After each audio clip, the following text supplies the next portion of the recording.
యేసుక్రీస్తు ప్రభువారు శిష్యులు అలాగే జన సమూహము యెరికో పట్టణము గుండా వెళ్తా ఉన్నారు. అలా యెరికో పట్టణము గుండా వెళ్తూ ఉన్నప్పుడు ఆయన వెంట జన సమూహం కూడా వస్తుంది. ఎందుకు వచ్చారో చెప్పాను కదండి, ఈయన స్వస్థపరుస్తున్నారని. దేవుని మాటలు వినడానికి బహు తక్కువ మంది ఉండేవారంట దాంట్లో, కానీ ఎక్కువ శాతం మాత్రం ఏదో ఒకటి స్వస్థపరుస్తాడని ఆశతో వచ్చేవారు. యేసుక్రీస్తు ప్రభువారు మాత్రం దివ్యమైన బోధలు చేయడానికి ఆయన వచ్చి కూర్చుంటే యేసుక్రీస్తు ప్రభు మీదకి పడేవారంటండి, స్వస్థపరచు అని.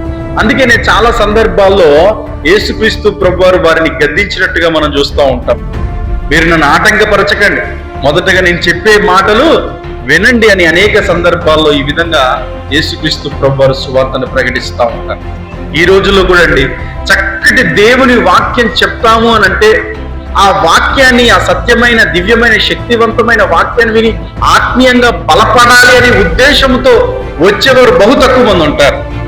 కానీ ఏదైనా అద్భుతం, ఏదైనా స్వస్థత, ఏదైనా కార్యం జరుగుతుందని ఇలా ఆలోచించి వచ్చేవారు చాలా మంది ఉంటారు.